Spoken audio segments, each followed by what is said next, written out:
Number one అంటారు. అసలైన number one Guru Kashi university.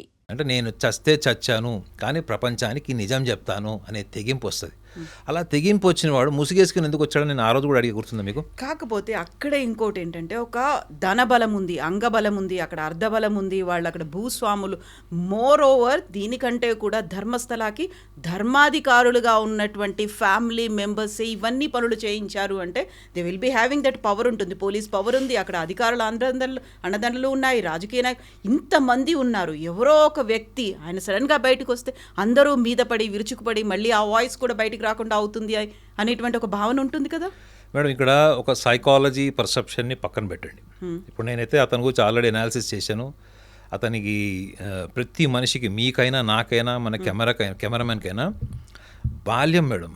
మనం పుట్టి పెరిగిన తర్వాత మనకి ముఖ్యంగా 14 సంవత్సరాలు 15 సంవత్సరాలు వచ్చే వరకు మనకి సైకలాజికల్ ఎవల్యూషన్, లేకపోతే మనం సోషల్ ఎన్విరాన్మెంట్ని, ఫ్యామిలీ ఎన్విరాన్మెంట్ని, సర్కమ్స్టాన్సెస్ని అర్థం చేసుకుని హ్యాండిల్ చేసేంత పర్సనాలిటీ మనకు ఉండదు. అంత బలమైన వ్యక్తిత్వం ఫామ్ కాదు.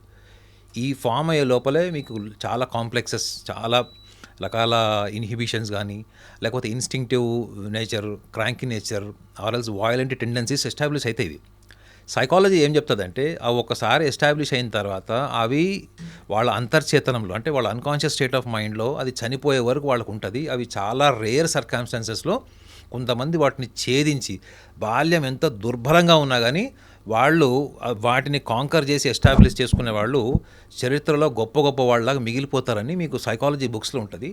ఒక లక్షల్లో ఒకళ్ళు ఇద్దరు ఉంటారు మేడం. అంటే మీ గతాన్ని ఛేదించి, గతాన్ని అంటే మీ బాల్యాన్ని ఛేదించి, ఎందుకంటే బాల్యం అన్నది మీకు నచ్చని ఒక ఎన్విరాన్మెంట్ మేడం. అంటే మిమ్మల్ని అందరూ శాసిస్తారు బాల్యంలో. మీకు నచ్చినట్లు ఎందుకు ఉంటుంది చెప్పండి మీకు జీవితం? ఆ రోజు కూడా నేను చెప్పాను, స్కూల్కి వెళ్ళడానికి ఎవరు ఇష్టపడరు. ఎందుకంటే school is a discipline, protocol ఇది. అలాంటి ఎన్విరాన్మెంట్ నుంచి ఎస్టాబ్లిష్ అయ్యేటువంటి ఒక పర్సనాలిటీని మనం ఎందుకు ఇక్కడ ఇతని విషయంలో ఎందుకు నెగ్లెక్ట్ చేశామన్నది నా వాదన ఉండే ఆ రోజు. అవునా కదా? నేను అదే తీసుకున్న పాయింట్. ఏది అతన్ని బ్యాక్గ్రౌండ్ ఏంటంటే సైకాలజీ బ్యాక్గ్రౌండ్ అంటే ఇవన్నీ చూస్తుంది మేడం. చైల్డ్హుడ్ చూస్తుంది, అతని పర్సనల్ లైఫ్, అతని పర్సెప్షన్ టువర్డ్స్ పేరెంట్స్ కూడా చూస్తుంది. తల్లిదండ్రులు ఎట్లాంటి వాళ్ళు, ఎట్లాంటి బాల్యాన్ని ఇచ్చారు, అసలు వాళ్ళ మదర్ ఫాదర్లో ఎంతవరకు లాయలిటీ ఉంది, వాళ్ళ మదర్ ఏమన్నా ఇతన్ని ఏమన్నా చిన్నప్పుడు ఏమన్నా బాగా కొట్టడం, హరాస్ చేయడం, లేకపోతే స్త్రీ పట్ల ఏమైనా రాంగ్ ఇంప్రెషన్ పడేటువంటి లక్షణాల మధ్యలో ఏమైనా పెరిగాడా, ఇవన్నీ కూడా నేను ఆ రోజు డిస్కస్ చేశాను కదా మీతో. సో ఇక్కడ రెండో లాజిక్ ఏంటి తెలుసా మేడం? ఇప్పుడు మీరు సైకాలజిస్ట్ పర్సెప్షన్ పక్కన పెడితే అందులో ఏముందో మీకు చెప్తా క్లియర్గా. Even I was in Karnataka for long duration. నాకు బెంగళూరులో ఆఫీస్ కూడా ఉంది. సో చాలామంది నాకు అక్కడ మధ్వా బ్రాహ్మిన్స్ కానీ వీళ్ళందరూ కూడా చాలా హై సొసైటీ పీపుల్, ఈ టెంపుల్ ప్రీస్ట్లు కూడా చాలామంది నా క్లయింట్స్ ఉన్నారు. అక్కడ ఉన్నటువంటి ఫీడ్బ్యాక్ ఏంటి తెలుసా మేడం? ఒకటి, temple administration financially little corrupted percentage. ఆ మెయిన్ ఎవరైతే హెగ్డే అని చెప్తున్నారో అతన్ని ఒక అగ్రహారంలో మనం ఎలా చూస్తాం మేడం? అగ్రహారంలో బ్రాహ్మణులో ఒక పెద్దరాడి సినిమాలో రజనీకాంత్ లాగా అతను చూస్తారు. అతను నడుచుకుంటూ వెళ్తుంటే పాదాభివందనం చేసేస్తారు. అతని మీద అక్కడ ఉన్నటువంటి చాలామందికి గ్రడ్జ్ లేదు మేడం. అక్కడ వాళ్ళ కుటుంబ సభ్యుల్లో అతని బ్రదర్ మీద ఉంది. కుటుంబ సభ్యుల్లో అతను neither he is completely into politics nor is completely into the real estate. So మీకు ఒక విషయం తెలుసా, ధర్మస్థల అన్నది ఇది ఎంతవరకు సైంటిఫికలీ ప్రూవన్ ఫ్యాక్ట్ నాకు తెలియదు, కానీ అక్కడ లోకల్ ఇన్ఫర్మేషన్ చెప్తున్నా. ఎందుకంటే ఇప్పుడు నేను అదర్ దాన్ సైకాలజీ పర్సెప్షన్ కూడా నేను చెప్పాలి కాబట్టి చెప్తున్నా. 41,000 acres ల్యాండ్ ఒక మనిషికి ఉంది తెలుసా మేడం? ఆ వ్యక్తి కింద 41,000 ఎకరాల జాగా అక్కడ వాళ్ళ కింద ఉంది అని చెప్తున్నారు. అది ఏ గవర్నమెంట్ ఇస్తుంది మేడం మీకు? ఏ గవర్నమెంట్ ఇవ్వదు. అంటే వాళ్ళ మీద ఉన్నటువంటి అలిగేషన్స్ ఏంటంటే అక్కడ ఉన్నటువంటి లోకల్ పూజారుల్ని కూడా వదలలేదు వాళ్ళు. వాళ్ళకు ఒక భూమి కావాలి, ఆ భూమి అమ్మేయాలి, వాళ్ళ రేటుకి అమ్మాలి. అమ్మకపోతే వాళ్ళు కక్ష సాధింపు చేస్తారు. ఆ కక్ష సాధింపు చర్యలోనే ఒక అమ్మాయిని వీళ్ళు వాళ్ళ కూతురు అనుకొని చెప్పేసి ఏదో కిడ్నాప్ చేశారు, ఆ అమ్మాయి ఏదో మర్డర్ అయింది అనే ఒక ఇది కూడా ఉంది, ఒక మిస్టరీ ఉంది అక్కడ. అది అక్కడ లోకల్ న్యూస్లో వచ్చింది మేడం అది అక్కడ. సో ఆ అమ్మాయి హత్య కాబడింది, మానభంగం చేశారు, హత్య చేశారు అని చెప్తారు. తీరా చూస్తే ఏంటంటే వీళ్ళ కూతురు అనుకుని జరిగింది అక్కడ, కానీ ఆ అమ్మాయి వాళ్ళ కూతురు కాదు, ఎవరో బయట అమ్మాయి అన్నది తర్వాత తెలిసింది అన్నది అక్కడ మీ కర్ణాటకలో న్యూస్ కూడా వచ్చింది. అది ఇక్కడ గ్రడ్జ్ అంతా ఎవరి మీద ఉంది మేడం? ఫ్యామిలీ మీద ఉంది, ధర్మస్థలం మీద లేదు. గుర్తుపెట్టుకోండి, ఇట్ ఇస్ వెరీ క్లియర్. ధర్మస్థలానికి సంబంధించి కానీ, ఆ క్షేత్రానికి సంబంధించి కానీ, పుణ్యస్థలానికి సంబంధించిన ఏ వివాదం లేదు. మీరు లోకల్గా వెళ్ళి ఎంక్వైరీ చేయండి. నేను అక్కడ ఉన్నా కదా మేడం, ఆయన అక్కడ ప్రతి టెంపుల్ నేను చూశాను. కర్ణాటకలో మైసూర్లో ఉన్న అన్ని క్షేత్రాలు నేను చూశాను. అక్కడ మీరు ఎవరినైనా అడగండి, టెంపుల్ గురించి ఎవ్వరు మాట్లాడమండి. టెంపుల్ కానీ టెంపుల్ శాంటిటీ గురించి కానీ, లోపల మీరు దర్శనానికి వెళ్ళినప్పుడు పూజారులు మిమ్మల్ని రిసీవ్ చేసుకునే విధానం కానీ, అక్కడ ఉన్నటువంటి మీకు ఒక డివినిటీ, ఒక ఎన్విరాన్మెంటల్ డిసిప్లైన్, ఈవెన్ మీకు అక్కడ మీరు డబ్బులు ఇచ్చి బ్రైబ్ ఇస్తే కూడా కొంతమంది పూజలు చేయడం, అట్లా ఎక్స్ట్రా పూజ చేయడం, బ్రైబ్ ఇస్తే మీకు అక్కడ లోపల కొన్ని ఫెసిలిటీస్ క్రియేట్ చేస్తారు, అవి కూడా మీకు కనపడవు. డ్రెస్ కోడ్తో పాటుగా టైం పంక్చువాలిటీ ఖచ్చితంగా ఫాలో చాలా స్ట్రిక్ట్ అది. నేను వెళ్ళలేదు కానీ నాకు తెలిసిన వాళ్ళు అంత స్ట్రిక్ట్గా ఉంటుంది అక్కడ. మిగతా టెంపుల్స్లా కాదు, అంత స్ట్రిక్ట్గా ఉంటుంది అక్కడ. భయం కూడా ఉంటుంది మేడం. మీకు గుర్తుపెట్టుకోండి, అక్కడ పనిచేసే వాళ్ళు స్టాఫ్, సబ్ స్టాఫ్ కూడా భయపడతారు అక్కడ అట్లాంటి కరప్టెడ్ పని చేయడానికి. అటువంటి ఎన్విరాన్మెంట్లో ఎందుకు ఇంత జరిగింది అనే కోణంలో ఆలోచిస్తే ఫ్యామిలీ మీద ఉంది మేడం గ్రడ్జ్ అక్కడ. డైరెక్ట్ హెగ్డే మీద ఉంది అని నేను చెప్పను, బట్ డెఫినెట్లీ వాళ్ళ బ్రదర్ మీద, వాళ్ళకి అక్కడ వాళ్ళకు ఉన్నటువంటి టెంపుల్ బ్యాక్గ్రౌండ్ ఒకటి మీరు చూసుకుంటే, అట్ ద సేమ్ టైం అక్కడ ఉన్నటువంటి ఈ రియల్ ఎస్టేట్ వ్యాపారం, అక్కడ రియల్ ఎస్టేట్కి సంబంధించినటువంటి మాఫియా అని కూడా అనొచ్చు ఒక మాటలో. రెండోది అడ్మినిస్ట్రేషన్ విత్ పొలిటిసైజింగ్, అంటే land mafia, politicizing involvement and the failure administration, the percentage of failure administration of the temple. ఈ అడ్మినిస్ట్రేషన్, ఈ మూడిటి వల్ల అక్కడ కొంత వివాదాస్పదమైనటువంటి అంశాలు చర్చలో ఉన్నాయి, ప్రజల్లో కూడా, భక్తుల్లో కూడా చాలామంది అని నేను మీకు ఫస్ట్ టైం వీడియోలో కూడా చెప్పాను. కాకపోతే దాన్ని చాలా ప్రిసైజ్గా, బ్రిస్క్గా చెప్పాను. ఏంటంటే అడ్మినిస్ట్రేషన్ ఫెయిల్యూర్ అన్నది అన్ని చోట్ల ఉంటుంది మేడం. మీరు ఇక్కడ లేదు, ఇక్కడ ఉందని చెప్పండి చూద్దాం. హజ్కి వెళ్ళిన మా ఫ్రెండ్స్ కూడా చెప్తారు అక్కడ. వాళ్ళలో కూడా మీకు తెలుసు కదా, సియాస్, సున్నీస్ ఉంటారు, అహ్మదీయన్స్ ఉంటారు. వాళ్ళ ప్రేయర్ స్టైల్ని బట్టి కూడా అక్కడ వాళ్ళు కూడా ఆర్గ్యుమెంటల్ అవుతారు, వాళ్ళు కూడా వైలెంట్గా బిహేవ్ చేస్తారని హజ్ కమిటీ మెంబరే నాకు చెప్తాడు, నా క్లోజ్ ఫ్రెండ్ అతను. సో అడ్మినిస్ట్రేషన్ ఫెయిల్యూర్, అక్కడ డివోటీస్ ఎవరైతే ఉంటారో వాళ్ళకి సంబంధించిన విషయాల్లో their perception towards the family of the Hegde, maybe they don't like this person or else this person's family. So ఇది మూలం మేడం, ఈ కేసుకి మూలం అది యాక్చువల్లీ. అయితే ఇక్కడే మనకి 2-3 ఆలోచించాల్సినటువంటి కోణాలు కనిపిస్తాయి. నిజంగా ఫ్యామిలీ మీదే కోపం ఉంది, లేకుంటే వాళ్ళు అరాచకాలు చేస్తున్నారు అనుకుంటే బయట పెట్టడానికి ఏదైతే అక్కడ అన్యాయం, అత్యాచారాలు, అఘాయిత్యాలు జరుగుతున్నారో దాని మీద ఫోకస్ పెట్టకుండా ఈ పర్సన్ని ఒక పావుగా వాడుకొని అత్యాచారాలు జరిగాయి, వందలాదిగా మృతదేహాలు, అమ్మాయిలు, ఈ యాంగిల్నే ఎందుకు బయటకు తీసుకురావాల్సి వచ్చింది? అందులో కూడా హత్యలు జరిగాయి అంటే అక్కడ పెద్దవాళ్ళో, పిల్లలో, లేకుంటే ఆస్తుల కోసమో జరిగినటువంటి అత్యాచారాలు మగవాళ్ళు అనుకోవచ్చు. కాదు, కేవలం మహిళలు, 12 ఏళ్ల నుంచి మొదలయ్యేటువంటి అమ్మాయిలు, వీళ్ళ మీద అత్యాచారం. దీని మీద ఎందుకు ఫోకస్ పెట్టాలి? ఆయనకు కూడా కేవలం చెప్పడం కూడా, నా చేతులతో నేనే పాతి పెట్టాను అనే మాట అంతగా చెప్పాల్సిన అవసరం ఏముంది? అంతలా ఆయన ఇన్వాల్వ్ అయిపోయి ఇంకొకరి ప్రలోభాలకి లొంగినప్పటికి కూడా పదే ఆ మాట ఎందుకు చెప్తారు? నేను నా లాజిక్ ఆ రోజు మీకు ఒక విషయం చెప్పాను మేడం. ఇప్పుడు మనం మాట్లాడుతున్నాం, ఇక్కడ ఎవరైనా ఒక వ్యక్తిని మనము కొంచెం చిన్న దెబ్బ తగిలి కొంచెం బ్లీడింగ్ అవుతుంటేనే మన కెమిస్ట్రీ మారిపోతుంది, రైట్? అట్లాంటిది మనం ఒక అబ్నార్మల్ కండిషన్లో ఒక డెడ్ బాడీని ఇక్కడ చూస్తే మనం నార్మల్గా ఉండగలుగుతాం అసలు. అది కాకుండా ఒక న్యూడ్ డెడ్ బాడీ, అది మేల్ కావచ్చు, ఫీమేల్ కావచ్చు. సో మన కెమిస్ట్రీ అసలు ఫంక్షన్ అవుతుంది మేడం, చెప్పండి. అట్లాంటిది 150 శవాలు అబ్నార్మల్ కండిషన్లో ఉన్నవి, ఆర్గన్స్ కూడా లేని శవాలు నేను పూడ్చానని చెప్పాడు. ఇది సైకాలజిస్ట్కి చాలా ఇంట్రెస్టింగ్ పాయింట్ ఉంటుంది. అతను నగ్నంగా చూసిన వ్యక్తి, అతన్ని చూసే వ్యక్తి ఒకళ్ళే ఉంటారు మేడం, జీవిత భాగస్వామి. అతను నగ్నంగా చూడగలిగేది భార్యని, అతన్ని ఎవరన్నా నగ్నంగా చూడగలిగేది భార్య భర్తలు ఒకళ్ళనొక్కళ్ళు తప్ప నగ్నంగా ఎవరు చూసుకోలేరు. అట్లాంటిది అతనికి ప్రతి శవం పూడ్చిపెడుతున్నప్పుడు మీరు చెప్పినటువంటి ఇన్ని ఫీచర్స్ డెడ్ బాడీలో ఉన్నప్పుడు అతను పర్సెప్షన్ టువర్డ్స్ ద వైఫ్ ఏముంటుంది? అతను భార్య దగ్గరికి వెళ్ళినప్పుడు భార్యతో ఏం షేర్ చేసి ఉంటాడు? అసలు భార్యతో నిజంగా అసలు సంసారం చేయగలుగుతాడు అతను?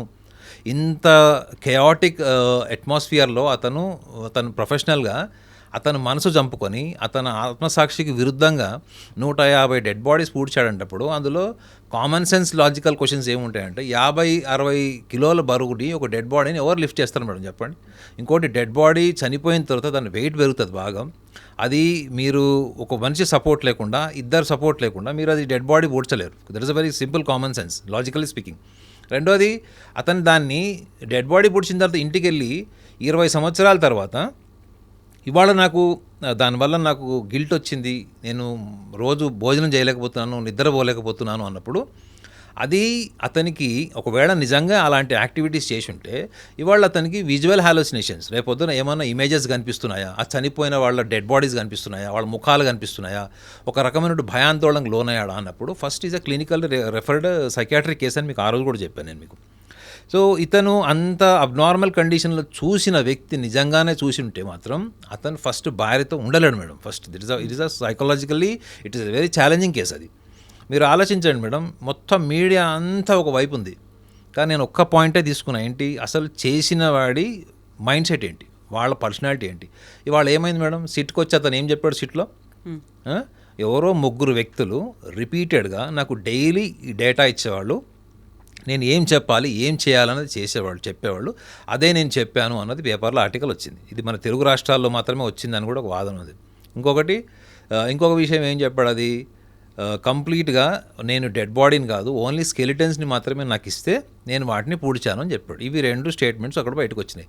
మీరు ఎప్పుడైతే ఫస్ట్లో మీరు మీడియా ముందుకు వచ్చి చెప్పినప్పుడు ఇచ్చినటువంటి హైప్ ఉంది చూడండి, dead bodies, muscle, no body, no organs, completely scattered body, ఇవన్నీ చెప్పినప్పుడు నువ్వు ఏ మైండ్ సెట్తో చెప్పావు, ఇవాళ చాలా సింపుల్గా తీసేస్తున్నావు అంటే దాన్ని తప్పు మీడియాది మేడం. ఇప్పుడు నేను మీడియా పర్సన్ మేడం, మీరు భీమా అనుకుందాం కాసేపు, నేను మీ దగ్గర మైక్ పెట్టి ఎంతవరకు నా దృక్పథం ఏముంటుందంటే మీరు ఏం మాట్లాడతారు, మీతో ఏం చెప్పించాలి, దాన్ని ఇమ్మీడియట్గా ఎప్పుడు న్యూస్ చేయాలన్న దృక్పథంతోనే నేను జర్నలిస్ట్గా ఉంటాను తప్ప నిజంగా సిట్ల డిపార్ట్మెంట్ అలా ఉంటుందా మేడం. మండే ఒకవేళ అతన్ని ఇంట్రాగేట్ చేయడమో లేకపోతే అతను క్వశ్చనింగ్ చేస్తుంది, మొత్తం రికార్డ్ చేస్తుంది మేడం. ఎందుకంటే నేను సైకాలజిస్ట్గా చెప్తున్నాను. అదే మరి ట్యూస్డే మళ్ళీ పిలుస్తారు, లేదా 2 days గ్యాప్ ఇచ్చి పిలుస్తారు. ఒకసారి ప్రేమగా అడుగుతారు, ఒకసారి కాస్త కఠినంగా అడుగుతారు, ఎమోషనల్గా కూడా డ్రైవ్ చేసి అడుగుతారు. ఇన్ని కోణాల్లో అతను చెప్పింది రిలేటివ్ చూస్తారు మేడం. మీరు మెయిన్ గుర్తుపెట్టుకోవాల్సిన పాయింట్ ఏంటంటే మీరు సోమవారం చెప్పింది, గురువారం చెప్పిన దానికి, ఆదివారం చెప్పిన దానికి ఎంతవరకు రిలేటివిటీ కనెక్టివిటీ ఉంది చూస్తారు మేడం. ఎప్పుడైతే రిలేటివిటీ కనెక్టివిటీ లేదో అది ఫేక్ అని తెలిసిపోతుంది. ఎందుకంటే నేను సైకాలజిస్ట్గా చెప్తున్నాను. లాస్ట్ ఎపిసోడ్లో మీతో మాట్లాడుతున్నప్పుడు మీ ముఖ కవళికలు ఎలా ఉన్నాయి, మీరు మాట్లాడుతున్నప్పుడు మీ లిప్ మూమెంట్ ఎలా ఉంది, మీ ఐబ్రోస్ ఎలా ఉంది నాకు గుర్తుంటుంది. Because I'm speaking, I'm observing my self, I'm observing you, I'm here, completely I'm here.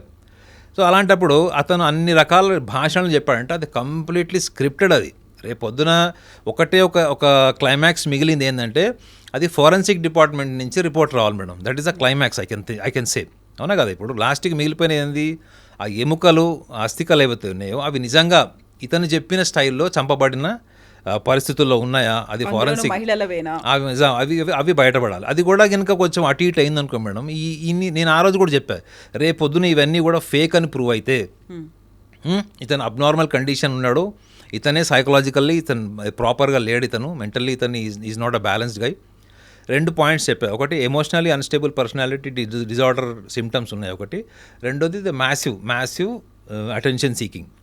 ఈ మ్యాసివ్ అటెన్షన్ సీకింగ్ అన్నది కూడా ఒక ఎన్విరాన్మెంట్ సపోర్ట్ ఇచ్చినప్పుడు వచ్చే అటెన్షన్ సీకింగ్ వేరే ఉంటుంది మేడం. ఇప్పుడు నేను మీ పక్కన ఉన్నాను, గో హెడ్ అన్నప్పుడు మీరు మాట్లాడతారు.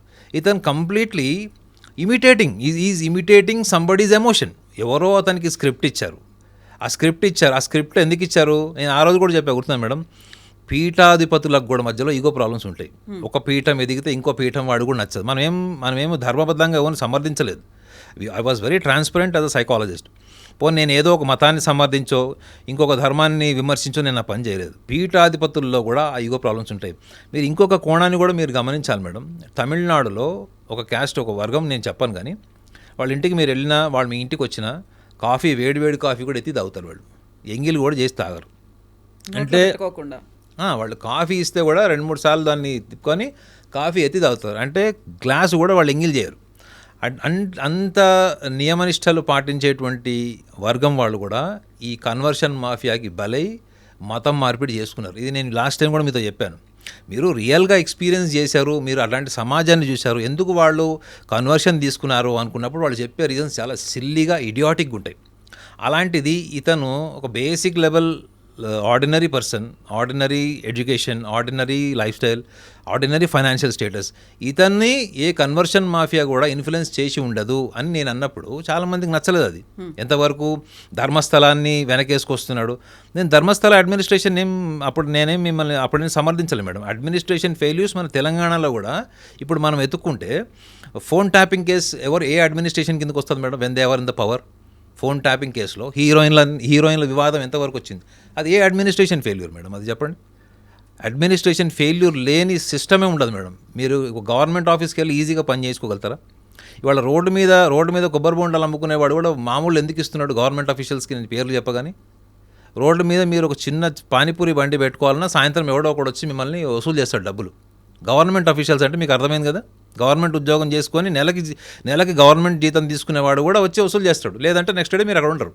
ఇప్పుడు ఇన్ని ఫెయిల్యూర్స్ ఉన్నాయి, లేకుంటే అక్కడ ఏదో ప్రలోభాలకి ఇవన్నీ గురవుతున్నారు. అక్కడ పెత్తనం ఎవరిది అనేది ఉండాలి, పెద్దరికం అనేది, మధ్యలో జరుగుతున్నటువంటి వివాదాలు, భిన్నాభిప్రాయాలు ఇవన్నీ ఉన్నప్పుడు వై ఓన్లీ దట్ పర్సన్, ఆ పర్సన్తోనే చెప్పించాలి అనేటువంటి ఆలోచన, ఊహ ఎందుకు వచ్చిందంటారు? మేడం మీరు ఇదంతా అసలు ఇది వివాదం అవ్వడానికి మూలం ఎవరైతే ఉన్నారో ఇప్పుడు అతను అరెస్ట్ చేశారని నేను అనుకుంటున్నాను బహుశా. ఎందుకంటే ఫేస్బుక్లోనే ఇక్కడ చూశాను. అది ఒక వ్యక్తి, అతని పేరు సమీర్.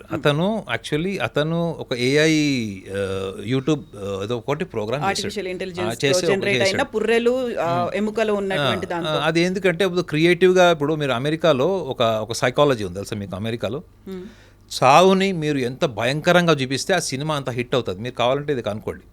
మీరు డెత్ని మీరు ఎంత భయంకరంగా, ఎంత ఫియర్ఫుల్గా, స్కేరీగా చూపిస్తే ఆ సినిమా పక్కా హిట్ అట. డూమ్స్ డే అని ఒక మూవీ వచ్చింది తెలుసు కదా మేడం? 2012 21 డిసెంబర్కి ప్రపంచం అంతమైపోతుంది సార్. అది ఎంత భయంకరంగా చూపించారు దాన్ని, అర్థమైందా? అంటే భయంకరం. సో ఇక్కడ లాజిక్ ఏంటి తెలుసా మేడం? మీరు ఎప్పుడైతే ఒక ఇష్యూని విజువలైజ్ చేసి అక్కడ లేని దాన్ని ఊహించి ఇలా జరిగి ఉండొచ్చు ప్రాబబిలిటీ అన్నప్పుడు అక్కడ ఉన్న శవాలు, ఫర్ ఎగ్జాంపుల్ అప్పటి వరకు ఒక 4-5 శవాలు అనుకుందాం మేడం. కానీ అది అక్కడ 4-5 శవాలు కాదు, తవ్వినా కొద్ది శవాలు, తవ్వుతుంటే శవాలు గుట్టలుగా బయటపడుతున్నాయి. రెండోది ఈ 1000 శవాల కహానీ స్టార్ట్ చేసింది అక్కడి నుంచి మేడం. అక్కడ 1 శవాలు 10 శవాలు కాదు, ఏకంగా 700 నుంచి 1000 శవాలు ఉన్నాయి అన్నది ఫస్ట్ ఆ వీడియో నుంచే బయటకు వచ్చింది. అక్కడి నుంచి అది పెద్ద న్యూస్ అయింది. సో అది స్క్రిప్టెడ్ కాదా చెప్పండి మేడం? ఇప్పుడు అది నిజంగా జెన్యూన్ అయితే ఆ పిల్లోడు, ఆ వ్యక్తి ఎవరైతే ఉన్నాడో అతన్ని ఎందుకు అరెస్ట్ చేశారు, అతను ఎందుకు ఇవన్నీ చేశాడు, ఏ ఎవిడెన్స్ లేకుండా ఎట్లా చేస్తున్నారు చెప్పండి వీళ్ళు? ఇప్పుడు నేను కూడా అడిగింది మీరు ఒకటి చెప్పండి మేడం. నేను ఒక సైకాలజిస్ట్గా నేను క్వశ్చన్ వేసుకున్నా first, should I really get into this job of analysing this guy Bheema, whether he can be a culprit or not. So when somebody is, as a YouTuber, is a culprit, ఒక culprit అట్లా చేస్తున్నాడంటే వాళ్ళకు funding లేకుండా ఎందుకు ఉంటుంది madam చెప్పండి? Waste. ఒక YouTuber అనేవాడు ఒకటి వ్యూస్ కోసం చేస్తాడు, రెవెన్యూ కోసం చేస్తాడు, లేదా వాడి వెనక ఏదైనా ఒక ఫైనాన్సెస్, ఏదైనా ఒక ఫైనాన్షియల్ బ్యాక్గ్రౌండ్ ఉండి వాడిని ప్రూఫ్ చేస్తే వాళ్ళు లాంటివి చేస్తారు వాళ్ళు. అక్కడి నుంచి స్టార్ట్ అయింది. ఆ తర్వాత ఒక రకంగా మంచిది కూడా అయింది మేడం. ఎందుకంటే నిజంగా ఇవాళ ధర్మస్థలంలో ఏం జరుగుతుంది, ధర్మస్థల అడ్మినిస్ట్రేషన్ ఇలా ఉందంటే అడ్మినిస్ట్రేషన్ ప్రతి చోట అట్లే ఉంటుందని మనం ఆల్రెడీ క్లోజ్ చేసాం ఆ పాయింట్. అది కానీ నిజంగా దీనికి ఒక యూట్యూబర్ చేశాడు చూడండి మీరు, అదే వ్యక్తి మళ్ళీ ఇంకొకటి కూడా చేశాడు కానీ అది నడవలేదు.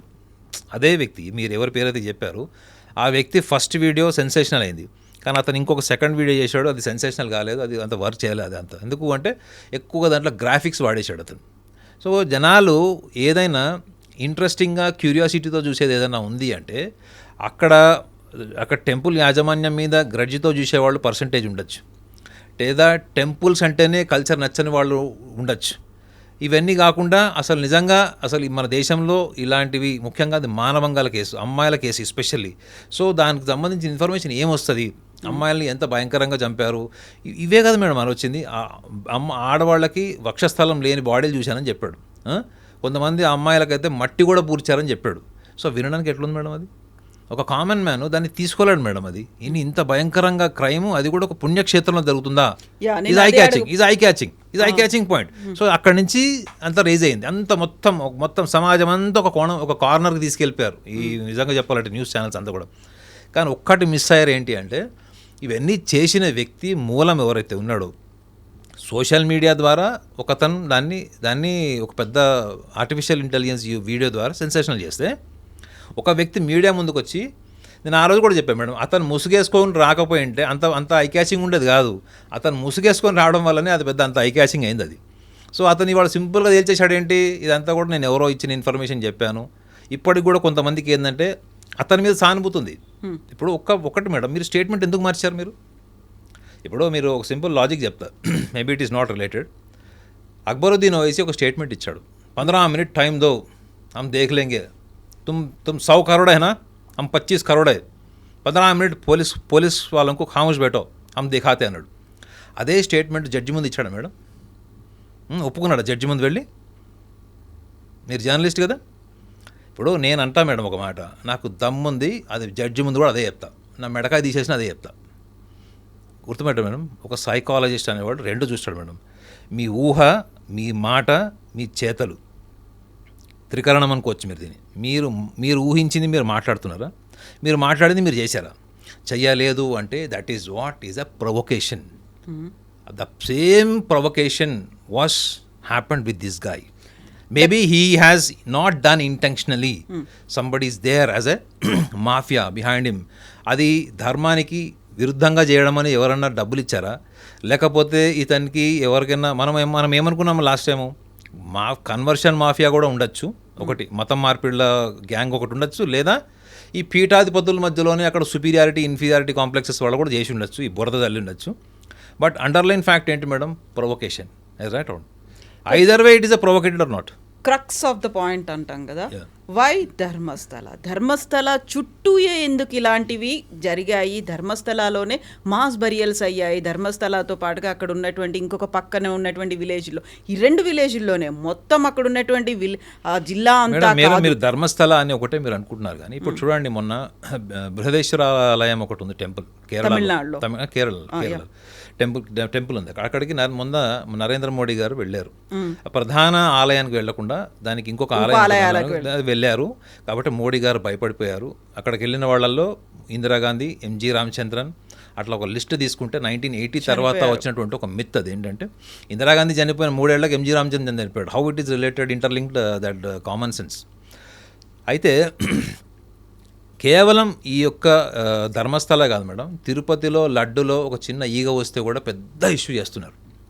ఏమేనండి అంటే, ఎందుకు మీరు కావాలనుకుంటే మీకు కర్చీఫ్ వేసుకుంటే మీకు కిడ్నీలు వస్తాయి, మీరు నీళ్లు చల్లితే మీకు కళ్ళు వస్తాయి, మీరు పలానా పని చేస్తే మీరు చనిపోయిన మనిషిని కూడా మీరు గ్రేవ్ యార్డ్లో నుంచి ఆ బరియల్ దీంట్లో నుంచి కూడా లేపి చూసేటువంటి వీడియోలు ఎన్ని లేవు మేడం?